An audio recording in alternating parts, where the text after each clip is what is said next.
In the fall of 1859, a few brave volunteer firefighters banded together, creating the Circle City's first professional firefighting organization, the Indianapolis Fire Department. Steeped in tradition, generations of these dedicated men and women have evolved to meet the dangers of a modern world. Straddling history, the IFD uses the latest techniques to do an age-old job. The job of the firefighter is still so basic. Save lives, protect property. We just changed how we do it. Today, the IFD enjoys an international reputation for excellence. The department's aggressive style saves lives, sometimes at the risk of their own. Tragedies have steeled their resolve, improved their tactics, and made them safer. All those things we do today, we do 10 times better than we did in 1985. That we didn't do at all in 1965. With their trademark zeal, the IFD will undoubtedly meet the future head-on, but new challenges are on the horizon. Modern problems call for modern solutions. What principles will guide the next generation? It's kind of a philosophy, I guess. First in, last out. We want to be first in, okay? First in to save lives and property. We want to be the last ones because we want to walk away knowing, okay, job's done. Us younger guys will just try and keep trucking it on.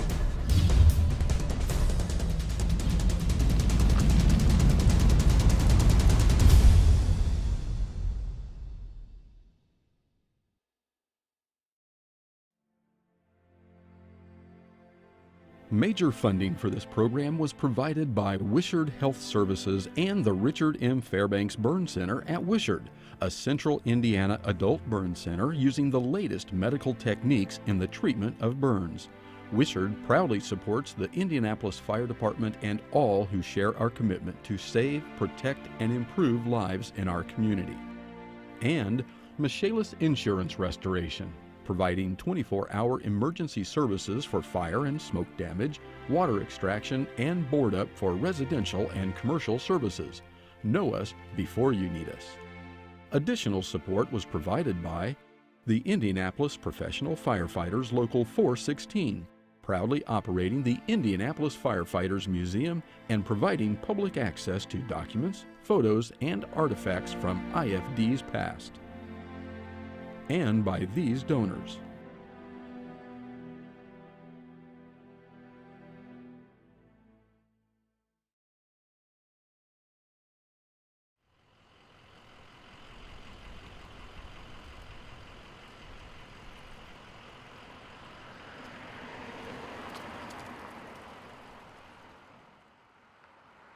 I grew up in the fire department. My dad came on in 1906. So right now with my son on, we got 110 years on the fire department from 1906 to what the hell ever the math is. So that's how I got started. My name's Andrew Hawes. I'm a sub on the C shift. I've been on IFD for a little over 2 years, and I grew up in Greenwood, Indiana.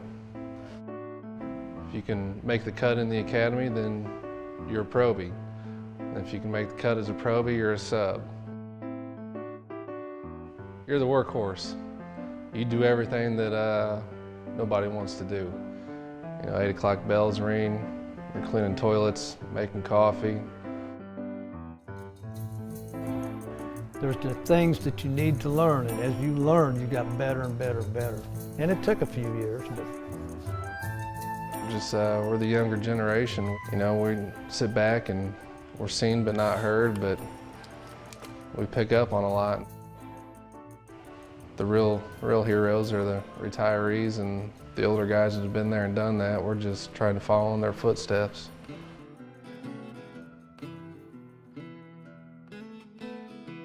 Prior to 1835, 3 tools were used for fighting fires in Indianapolis: the bucket, ladder, and axe. In that year, 2 developments laid the foundation for modern firefighting in Indiana's capital city. Indianapolis created its first publicly funded fire company, and this new organization, the Marion Hose and Protection Company, received its first hand pump engine. The force was comprised entirely of volunteers. So they built the first fire station right around Monument Circle. And as the city began to grow, well, then also began to grow other volunteer fire companies, and there were a lot of rivalries between the companies. Rivalries weren't just based on pride. There was also money to be made or lost. The first company to arrive at a fire was said to have first due. The first crew to recover the cast iron insurance marker from the building was also entitled to a payout. So there was always a rush to be first due. First due and recover that fire mark. Initially, they just kind of went quickly. Then it ended up where they were fist fighting, and then it ended up where they were sabotaging one another's equipment. Anything to be first due. 150 years has changed much about IFD, but the competitive spirit has not softened with age. There's still a rivalry of, I can beat this company in to their own territory. We're first due in here. We've not lost that tradition. As long as nobody's shirking their duties to get in there first, everybody's still being safe, then the competition's kind of neat. It keeps everybody on their toes and they know they got to be good. And I think that keeps them good, knowing that if they don't do things quick and efficiently, they're going to get run over by the other companies. Competing to be first on the scene has always required moving quickly. On today's crowded city streets, a fire engine cutting through traffic is passed in a flash, siren fading quickly in the distance. Well, the IFD hasn't always utilized such efficient transportation. The first fire engines had only 2 horsepower and required a daily feeding of barley and oats.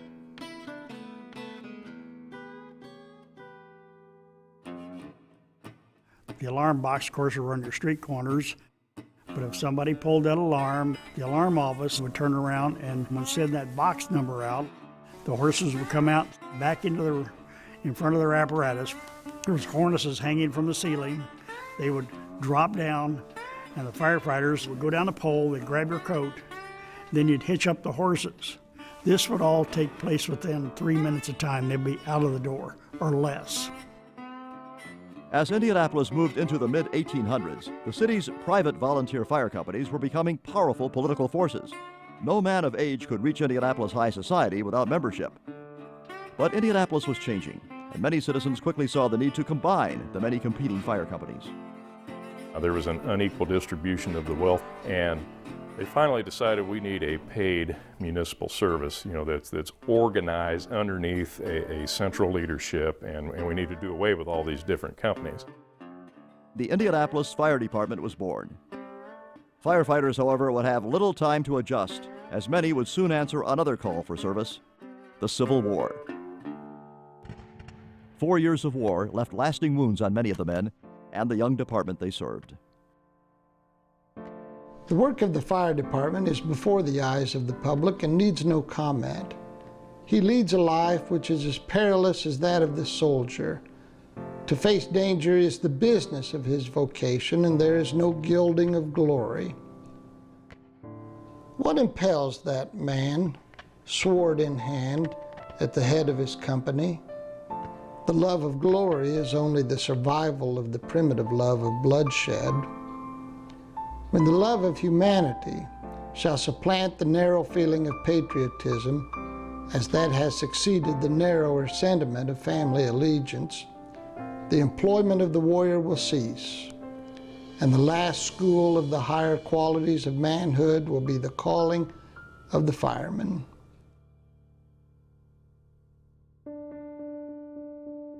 From this era emerged an early hero of the Indianapolis Fire Department, Daniel Glazier. He pioneered the aggressive interior attack firefighting method IFD still uses today. He was also killed practicing the tactic he implemented. Back in the day, they used to just circle the wagon, surround and drown, put the big water on it. If you've seen any of the old pictures, there's a lot of high-pressure wagons, and they all just stand around through water on the fire. Well, he realized very early on that the way to really attack a fire is to get in and get at the seat of the fire. Even though he was chief officer of the department, Glazier was inside a burning building when a wall collapsed. His funeral was the largest Indianapolis had ever seen. So he not only talked the talk, he walked the walk, said this is what we need to do. But we didn't abandon that philosophy at the time. We still carry it on today. We know that we've got to get in fast, get to the seat of the fire and get it knocked down is the best way to save lives and save property. The Indianapolis Fire Department was always an engine-based fire department, and their main thing was get to the seat of the fire, which means be aggressive. That's what I remember, and that's what I liked. You can't teach aggression. I used to watch the young guys when the alarm would go off, you could just see guys' eyes light up when you'd hear working fire. We're noted for being an interior attack department. That's what makes us one of the unique departments all over the country. Instead of it burning to us, we go in at the seat of the fire and try to stop it. It's a double-edged sword. Our aggressiveness has made us leaders in the fire industry, and it has saved much property and life. Yet if you go into the fire ground, into that chaos, you become part of it. We always have this saying, the cockroaches and rats are all running out of the building, and we're going in. The IFD's firefighting forces are divided into two different but equally important groups: truck companies and engine companies. Well, the engine companies are the ones who carry the actual hose and water and are going to go in and put water on the fire. The truck companies are the ones that are going to do the ventilation, breaking windows, opening the roof, and most importantly, searching for the victims. So a lot of times we move ahead without water and move into areas of the house where there's no protection. You know, the fire can continue to go on, but the truck companies have to get those victims out as soon as possible.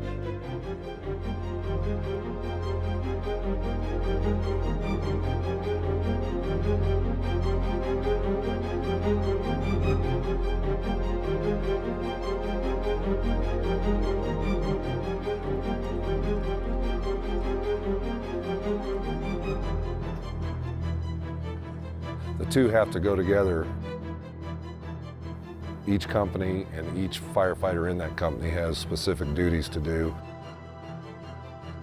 There's always competition in the station too. If you're in a double company and you've got an engine and a truck company there, why the engine company's always making fun of the truck men because they're the big guys that swing the axes and do all that stuff, but they're just as valuable as anybody on a fire. More valuable. Okay, he's a truck man.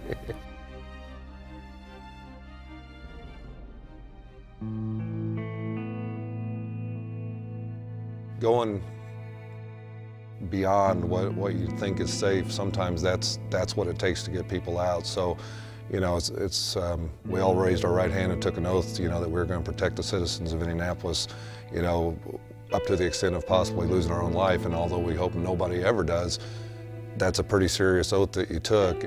I think when we back off from that and just say, hey, you know what, we're going to make firefighting as safe as possible, then we're cheating the citizens from what they expect from us and what they certainly deserve from us. You know, in the big picture, as much as we'd like to say nobody will ever get hurt, nobody will ever die, that's just not realistic. And we can try to be as safe as we possibly can, but you still have to go that extra mile and do things that maybe you think, you know, I know what the odds are here that I could, you know, get hurt or killed, but I've still got a job to do. You'd like to say that the ones that you got out that survived, which are a lot fewer than the ones that don't survive, you wish it made up for the ones that didn't, but it doesn't. That's what you have to deal with. You know what I used to tell them guys where they had a fatality? When I used to say, you guys try hard? They say, yeah. I said, the way I look at it, as good as you guys are, I can't believe if I was in there I'd want anybody else coming after me. If you go out in the fire and you work your butt off trying to do your job, and you lose somebody, you don't have nothing to hang your head about.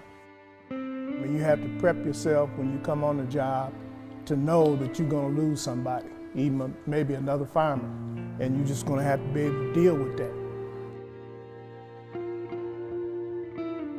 In the spring of 1890, a holiday cruelly marked the worst tragedy in the history of the IFD. On March 17th, St. Patrick's Day, a passerby noticed smoke wafting up through the sidewalk grates outside a building in the heart of downtown Indianapolis.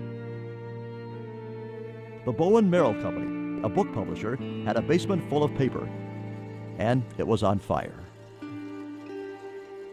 As spectators gathered, every firefighter in the city was called to the blaze. Substitute firefighter Ulysses Glazier, nephew of former chief and IFD hero Daniel Glazier, was among the men present that day. Started in the basement, spread up the back of the building. Fire on all floors. Lots of firefighters on the roof and firefighters on several floors down below that. Growing out of control and spreading quickly, the fire began to threaten surrounding structures. Firefighters struggling to keep up didn't know it, but the building was near its breaking point. They didn't foresee the collapse of the building coming, and there were probably 30 or 40 firefighters that were working in and around the building at the time.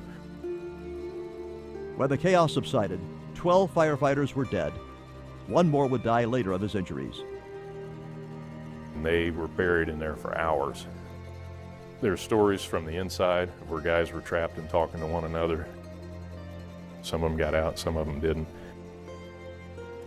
Ulysses Glazier, the youngest of the fallen, died in his brother's arms, moments before his body was freed from the rubble.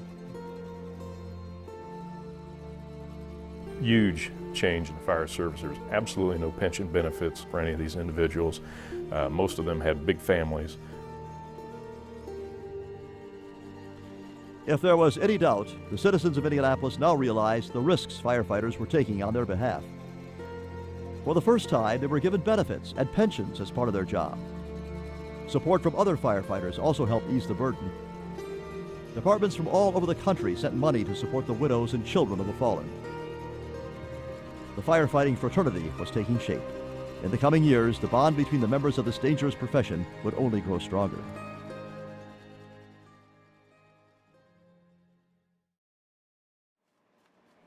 Natalie Cox, sub C shift. I've been on for a little over 2 years. It was like the camaraderie, helping people, and just the whole aspect of being on the fire department.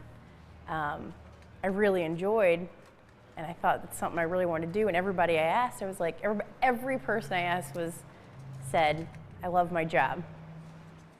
We're a family. I don't think people see the ins and outs of it. It's just everything about it's better than I thought. And like I said, it's just every day's different, every day's fun.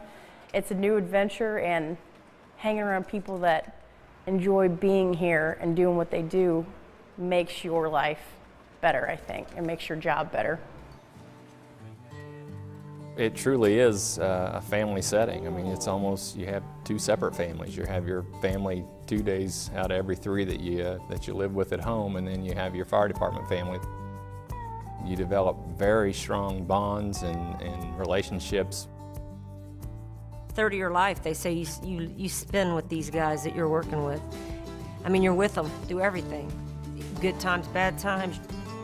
They would go through anything for you, just like they know you would for them. Anything that goes on in a family's atmosphere that you have actually is the same thing at a firehouse. If you got a nickname, that's a good thing. Nicknames are good. Mine used to be Firecat. So, and that was because when I was younger, I was always up in the attic. And, they always say cats are always screaming, crawling walls and doing crazy stuff.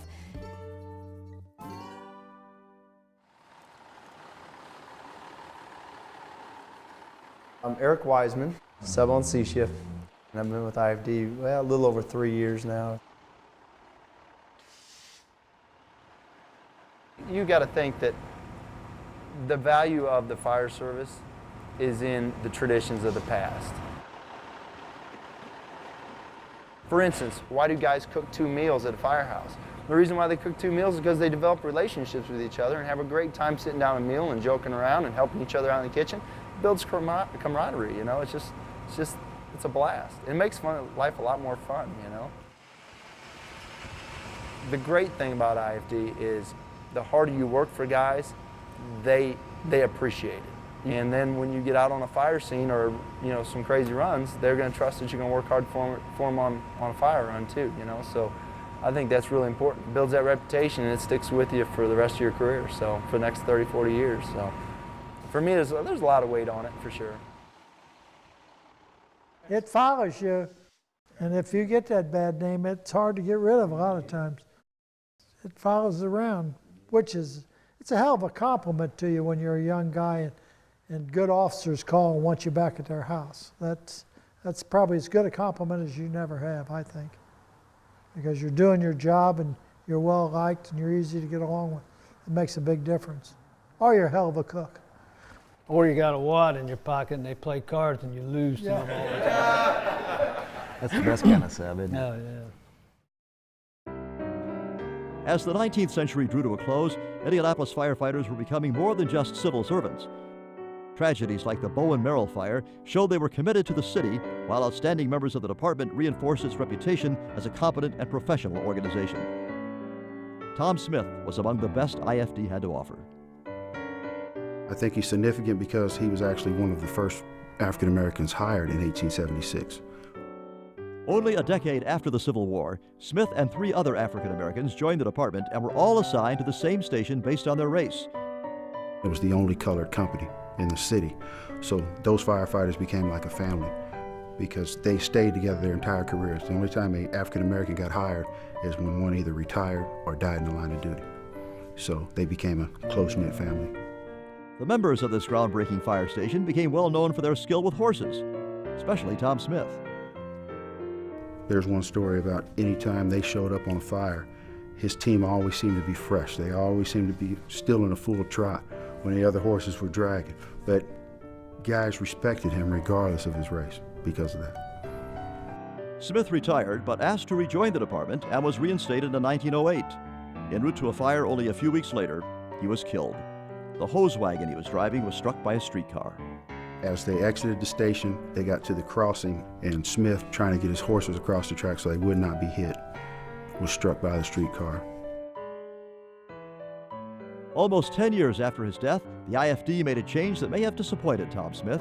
Spurred by a growing, prosperous city, the department transitioned to motorized transport. In 1920, they went completely motorized. The Stutz Fire Engine Company had just started business at 1400 North Capitol. Worried the engines were unreliable, many in the IFD resisted the change. Some had to be forced to use the modern equipment, but the engines easily proved superior, and the department was soon fully mechanized. The animals, however, didn't transition as smoothly. Well, some of the horses went to milk companies and to pull milk wagons. They'd be going by a firehouse and they'd hear the alarm, the engine would go out and they'd chase the engine down. The milkman wasn't very happy with that.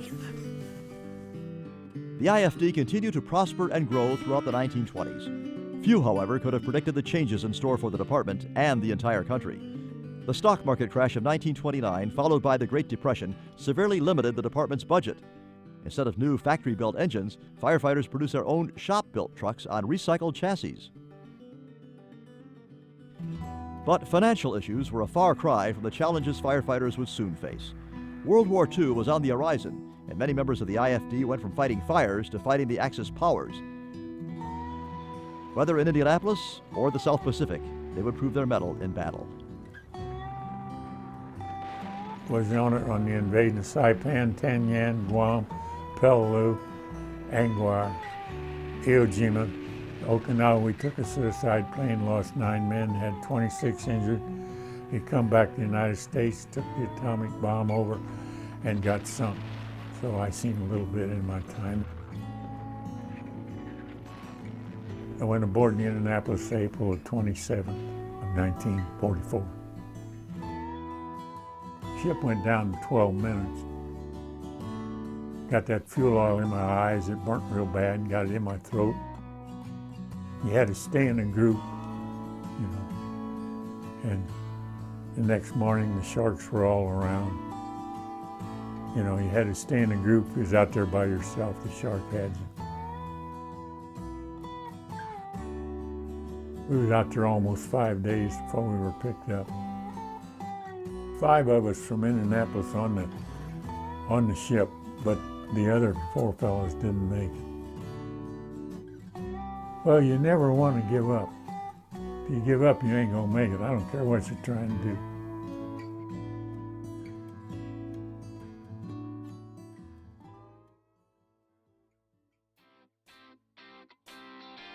As the men returned from World War II, so did innovative technology born from 4 years of fighting. Most significant of these developments was the oxygen mask, originally developed for airplane crews. Adapted into a portable air pack, this device, now known as the self-contained breathing apparatus, soon became available to firefighters.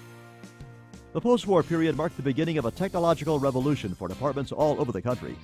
Whether it liked it or not, the IFD was rushing headlong into the future of firefighting. But old habits die hard. Much like the earlier and unfounded worries about using motorized engines, many firefighters viewed the air pack with skepticism. It would be decades before the IFD fully adopted this expensive, life-saving technology.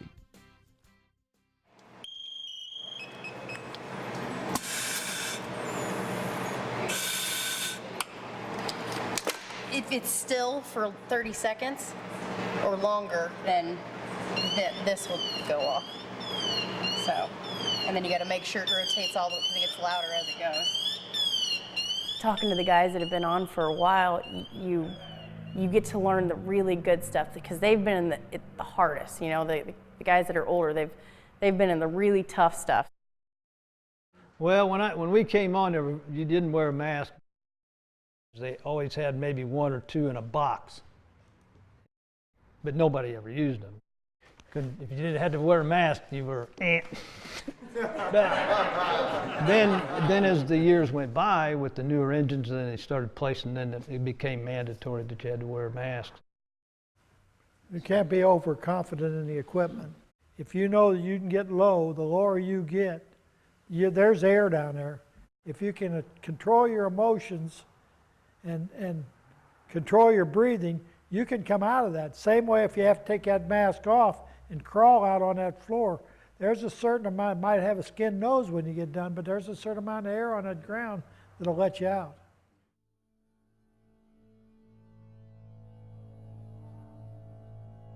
In the early 1960s, for many members of the IFD and citizens of Indianapolis, a single event would define the decade. On a rainy fall night, the Fairgrounds Coliseum explosion shocked the city.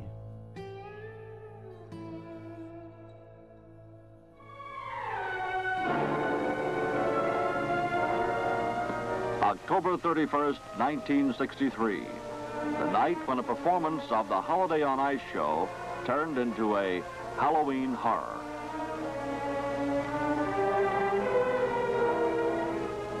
As always, people skilled in handling disasters are in key roles when they happen. Fire Chief Arnold Phillips is such a man. Well, when I first got in here, well, of course, naturally, there was people laying all over the ice, and, well, the seats, of course, the concrete there caved in on them. And the cause of it, well, it's all indications that it's a gas explosion. I understand there is butane tanks in that concession room, which I understand is under this group of seats. Chief, in your years of experience here in Indianapolis as a public servant, can you recall any disaster equal to this? This is the worst I've ever seen. Yeah, I was at the Coliseum working as a stagehand when it blew up. I had my scanner radio, and I heard the Coliseum.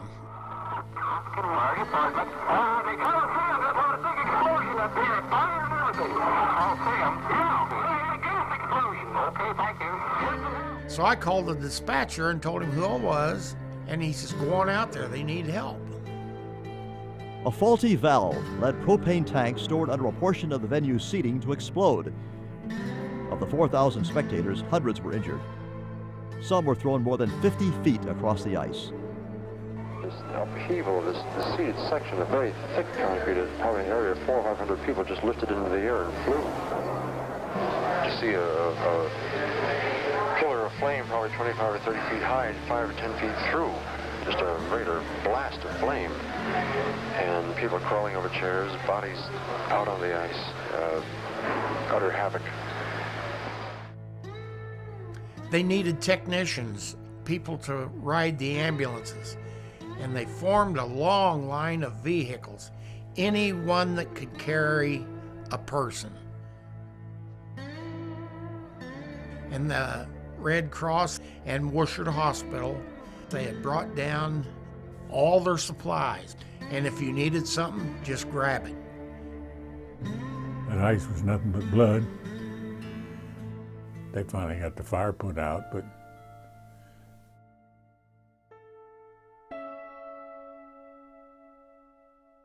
in the end, the blast injured almost 400 people and killed 74. The state fire marshal and fire chief were indicted for failing to inspect the facility. Members of the gas company and managers of the Coliseum were charged with manslaughter. The fire officials were acquitted. The president of the gas company was convicted, but the verdict was later overturned by the Indiana Supreme Court. The Discount Gas Corporation eventually reached a settlement with the victims and survivors. I understand this is the worst disaster that has ever occurred in Indianapolis. It's a great tragedy. People will be undoubtedly working here all night, maybe into tomorrow. We carried bodies over to the cattle barn until they ran us out.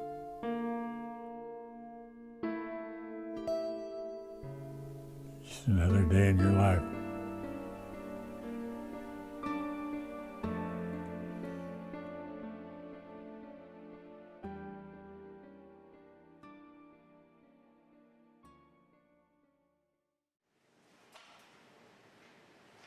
When there's someone absent from the house, whether it be for vacation, sick, or any other reason, that's why we rove and we fill in the positions at the firehouses. What it is to be a sub is basically you are the low man on the totem pole as far as seniority, and the fire department seniority is king. And until you get enough time on and you have enough people under you, you cannot acquire your own firehouse until that point. So basically we're the young people learning, we're meeting all the department, we're meeting all the different officers. I think it takes you a while to get seasoned into this job because it's never the same. So you can't just kind of give me a basic training and say, this is what you're going to see, and then send me out there. I think this process that we're going through where we're subbing and we're roving around and we're new to the job is part of what we need to have to fulfill a career and be on as long as some of those individuals that have been on 35 years. If you are not a hard worker or if you slack or anything like that, it's going to come down a little harder on you. So, I mean, part of this job is a learning process and you're not going to always make the right decision, but I think the important thing, as we've been told, is to make a decision and then they'll deal with the decision we made later on, but we must make one. So 4 years ago, 5 years ago, if you'd told me I would have seen the things or learned the things that I've learned, I would have found it hard to believe. And the good thing about it is that I don't know anything as far as what I'm going to know. It's a good thing to think about how much more I have to learn. You know, they always talk about a toolbox. Try and put it in a toolbox. You may never need it. You may never need it, but someday you might need it. And I know, talking to some guys that have been in some really bad experiences, they say that when you give up, it's when you've used everything that you know to do, you know, as far as whatever the situation may be, as far as getting out of it, getting away from it. You know, if one thing doesn't work, have a plan B. If that doesn't work, have a plan C. Do as many things as you possibly can and keep them in the back of your mind someplace and hopefully never need them, but just try and acquire as much knowledge that you can and keep that in your toolbox. Just don't take nothing for granted. You know, you get complacent, that's what's going to kill you on this job. You pay attention to basics, you know, you pay attention to your surroundings. You always come in, don't get lazy. Come in, check your equipment out every single day. You just got to stay on top of it. You know, don't get lazy, don't get complacent, because it can bite you in the ass, that's for sure. Right, Chief? I think the main thing he said is when you have a fire, and after it's over, sit down and talk it over. And I don't care if it's a little fire or a big fire, what you did. And if you've got confidence, you don't believe that they won't find out whether you're an asshole on this job or not. That comes in a hurry. If you're good and you work hard, everybody knows it, and the whole department will know it.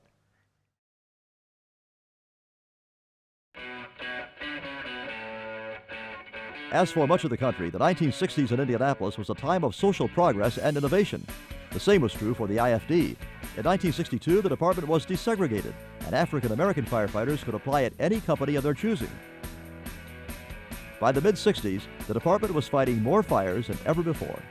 IFD added a third shift and hired many more firefighters to work the extra hours. Chief, how many calls do you answer in a year's time? Well, we did have last year in excess of 12,000. But thankfully, the number of fires in Indianapolis wouldn't rise forever. By the late 60s, improved building codes and a new focus on fire prevention meant the department was making fewer and fewer fire runs. Now, we've got an inspection bureau that consists of 20 men, and that's full-time work. The IFD was at a crossroads. No longer could firefighting be the department's sole mission. A fundamental shift was just around the corner. Through the mid-70s, it was basically firefighting was what you did. Then it became EMS. We all became EMTs and we all started doing emergency medical services. And then came hazardous materials.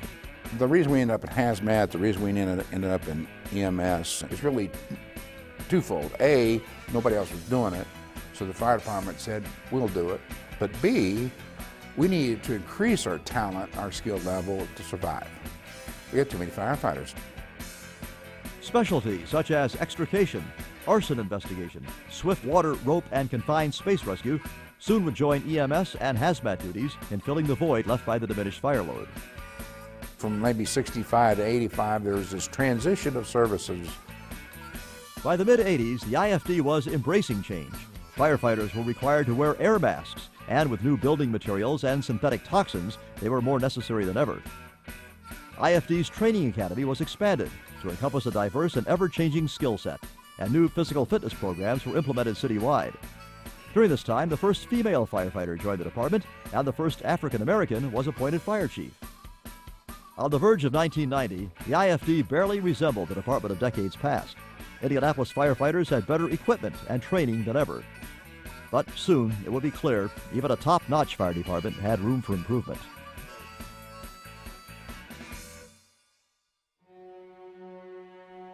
As the city continued to expand outward and upward, the danger of fighting fires in high-rise buildings increasingly lurked over the IFD. The high-rise fire, what you guys are going to come into, is a game changer. There ain't no stepping out to get no air, none of that. I mean, you up 10, 15 stories. That's a game changer. In the winter of 1992, the chaos and unpredictability of fighting high-rise fires proved to be a chink in the IFD's armor. Highly trained, motivated, and successful, the firefighters responded to an alarm at a historic downtown hotel. But the seemingly routine run turned to disaster. The athletic club fire would force the department to examine its operations and tactics. This tragedy would unfold on a national stage. In Indianapolis, an overnight fire in the hotel where the jurors in Mike Tyson's rape trial were staying forced a postponement in today's proceedings. That guy asked me if I could get on that ladder. I told him, you bet your I can get on that ladder. It was a rather cold February. I had 4 years on. The fire came in a little bit after midnight. Most everybody had already gone to bed. During this time period, we had several false alarms in the downtown area. It was just a regular run. There was a light haze in the lobby, and we couldn't tell where it was coming from. There were people milling all through the area. I can't even remember how we were told that, well, we think it's up here on the 3rd floor. It was myself and John Lorenzano. I was teamed up with John. He was a young sub at the time. John and I went up this grand staircase. Smoke was getting worse and worse as we were going up. As we got just about to the 3rd floor landing, John's beside me, and I told John to mask up, stay close. And he didn't say a word, he just looked at me and nodded. On the 3rd floor, firefighters discovered the source of the smoke, an electrical malfunction in the bar. They quickly extinguished all visible flames. At that point, we thought we had this fire knocked. We were really feeling good, very aggressive. We're in the fire room, we're doing it. Above them, concealed by an old suspended ceiling, the fire continued to burn. Other members of the IFD were evacuating hotel guests, but unaware of the growing danger, the teams on the 3rd floor were running out of time and luck. My alarm goes off. I've got low air. And all of a sudden, the lights went out. I'm crawling around, and for some reason I can't find the stairs I came up on. And I'm at that moment now, what am I gonna do? And I hear some muffling coming my way, And then I hear him talking, and it was Captain Mike Spaulding. I couldn't see him, but I could hear his voice. I know there's someone else there. I didn't know who it was at the time, but later on I found out it was Lorenzano. Plan was all three of us will go out the way we came in. We got to find that stairway. I couldn't see the stairwell. I couldn't see exactly where we were. I go to the right, using the left-hand search. I'm following the wall. They're going to the left using the right-hand search. I crawl about 20 feet, and lo and behold, I find what I feel are the stairs. And so I remember hollering back. I felt like I was muffled. I got the stairs. I got the stairs. He couldn't really hear what I was saying, and I knew he couldn't. Somewhere down that corridor, they ran into Woody Galenius. At the time, it was described that they ran into him and his face piece was off, and he was just kind of leaning against the wall, ready to collapse, standing up high. I got him under the left arm and tried to pull him down, and then you can't see anything. It's super dark, getting hot, very, very hot. Do I stay here and run out of air, or do I get out? Well, I got out. I went straight down those stairs and zero visibility and made it out. And I'm yelling at him, we got some problems upstairs, we need some help. And that's when a flashover occurred. And it just got hot. I mean, everything just went, you know, as black as can be, hot as can be. You knew you were getting burnt. Tried to turn away from it. There wasn't any turning away from it. There was anywhere to turn. I'm feeling around for the hose line for Woody Galenius and John Lorenzano. I can't feel them. I can't hear them. All I can hear is this roar of this fire, and it was loud. What had happened while I was downstairs was that a phenomenon called flashover had occurred. That heated black smoke was getting close to its ignition temperature. Simultaneously, a large volume of gas lit up the entire third floor, and there were firefighters still up there. As soon as I walked in that front door,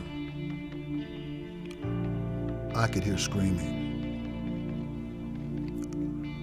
And it occurred to me that it was coming from upstairs where I had been. It wasn't good. And I didn't think I was gonna get out of there, so I was hollering and making all the noise. Three of us picked up Ann Compare. And I can remember them getting me out in the street and laying me in the street because I could feel the cool. They saved me. While Ann Comparrett was receiving medical care, other members of the department continued to search for missing firefighters and rescue civilians. They found Woody Galenius in critical condition. He and Comparrett were rushed to the hospital.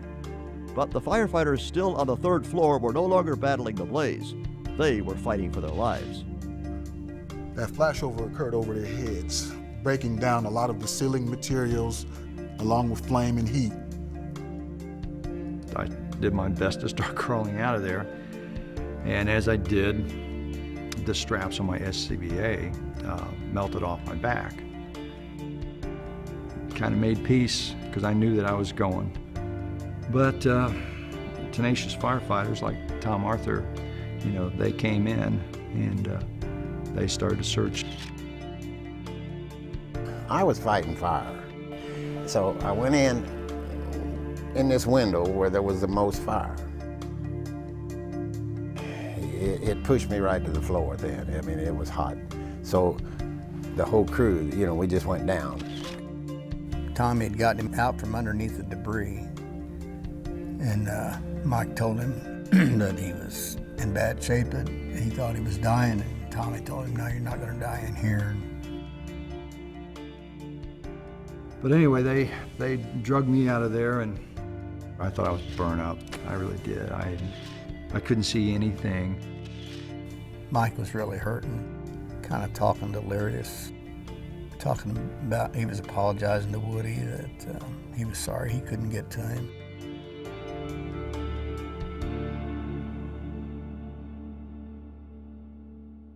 I I can actually remember trying to take a breather.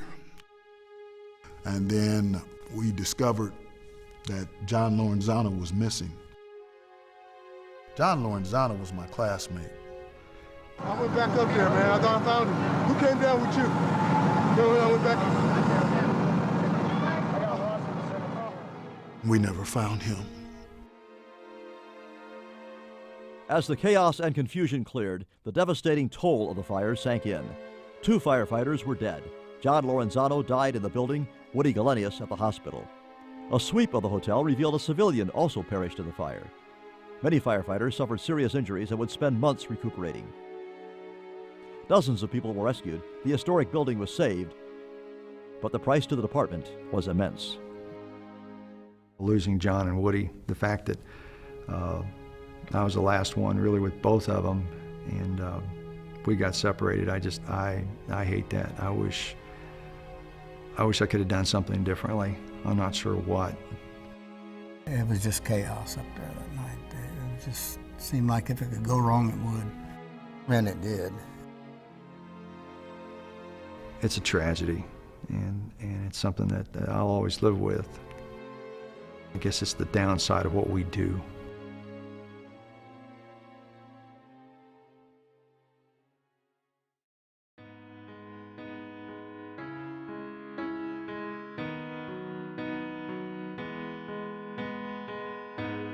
After the athletic club, the firefighters themselves questioned their knowledge, their skill. I remember them standing around the next morning going, did we do something wrong? We were all in amazement. We were all in disbelief. We were in a daze. It was a trance that lasted weeks. I can remember going home to my wife, and all I wanted was just somebody to hold me like I was a child, because at that time I was feeling very vulnerable. The job does that to you sometimes. For everybody that was on that scene that night, it was a life-changing moment. It's always going to come up on you in your life. It'll just, something will remind you of it. Sometimes you wonder whether or not you pushed yourself far enough to go ahead and get it done, and that bothers you too. Can I go a little further with this? Did I miss something? They teach you on this job, they give you the training, and but it's a psychological thing with yourself. You have to deal with it. That's all there is to it. The Indianapolis Fire Department spent the remainder of the 1990s working to ensure the history would never repeat itself. There was a lot of negative at the athletic club, but a lot of positive things came from that. In a reactive sense. And the fire department as a whole said, let's not let those 2 guys die in vain, that we've got to make changes.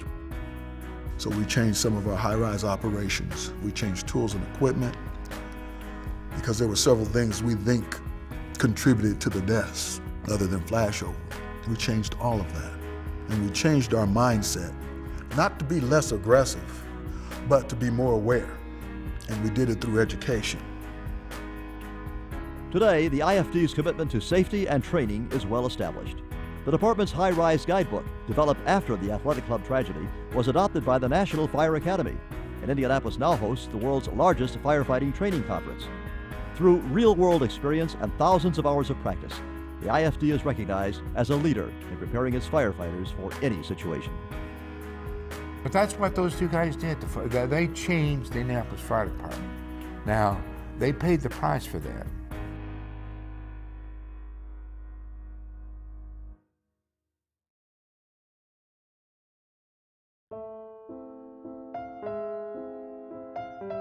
The 9/11 attacks has really brought a whole new role to the fire service, and it really brought everybody's awareness level up to the fact of just what it is firefighters do. 343 firefighters marched into those buildings and didn't come out. Battalion 1 to Manhattan. Battalion 1. We just had a plane crash into level 4 of the World Trade Center, transmit a second alarm, and start relocating companies into the area. It gave an awareness to people that firefighters are serious. I mean, do what they say they're going to do. And I can remember shortly after 9/11, it was almost eerie that people would stop everything they were doing when you rolled by in a fire truck. They'd salute you, they'd wave to you, they'd bring their kids down and say, these guys are firefighters. And with us, I mean, the training and awareness level, you've got the chemical and biological and radiation attacks that may occur, improvised explosive devices. CBRN is one of the disciplines that the fire service uses: chemical, biological, radiological, or nuclear event. And any of those 4 events, or related events, do that. Training is for the firefighters to be prepared for the best they can for a CBRN event. That's universal. It's not just Indianapolis. Every community in every city in every corner of the United States, there's some police officer, there's some firefighter, there's some paramedic ready to go to work and restore order to the chaos.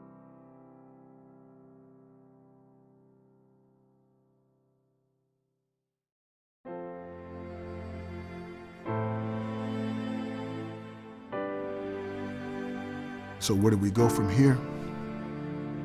We are merging fire departments. We're bringing on what some would consider strangers in township fire departments, but there are no strangers in the fire service.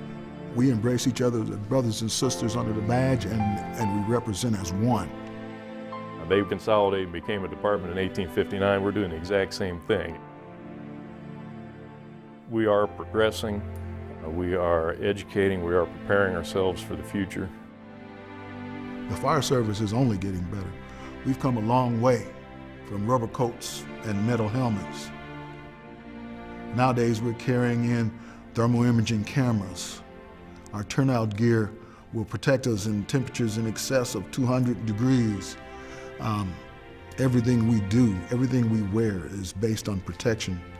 But the person that's underneath all that gear or riding on that rig, they're going to be the same people. We'll grow and adapt to whatever it is that we have to do, whatever laws or regulations come through, or whatever changes in safety or apparatus, we'll adapt. But there's no difference today. You're still grabbing that nozzle, you're still grabbing that axe, you're still getting low to the floor, you're still crawling in to find the seat of that fire, and you're still trying to be first due. So I don't think the people change at all. We're the same guys today that we were 150 years ago. What makes a good firefighter? I don't know if we've ever bottled that. I mean, if we could, then this job would be easy. But that's probably the ultimate question. You'd probably be better off asking somebody that's actually done it for some time and can tell you a little more than me. That's a tough one. I've asked myself that for 34 years, what makes a good fireman? One thing that they can't train is heart. And I think that's what makes a good firefighter, is you gotta have the heart to want to do it. But when the opportunity presents itself, that good firefighter steps up to the line and goes to the job. It's because it's something they were taught by not simply words, but by deeds, by their superiors in their past that showed them this is how we do this job. We work hard. That's what first in, last out means. We never back down. When the going gets tough, we're still in there. So nobody's really got enough time as a sub to have their war stories yet, but hey, talk to me in the 200th anniversary and I might have a few for you, so. I think that the fire department's got to be a career and not a job. When it's a job, it sucks. If you love what you do, that's going to be a good fireman. That's it. You guys need to decide what you want the fire department to look like. Because it's in your hands, it's not ours.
Major funding for this program was provided by Wishard Health Services and the Richard M. Fairbanks Burn Center at Wishard, a central Indiana adult burn center using the latest medical techniques in the treatment of burns.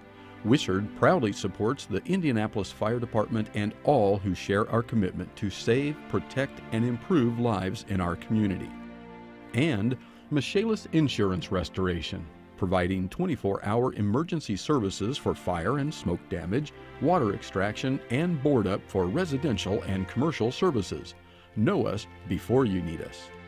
Additional support was provided by the Indianapolis Professional Firefighters Local 416, proudly operating the Indianapolis Firefighters Museum and providing public access to documents, photos, and artifacts from IFD's past. And by these donors.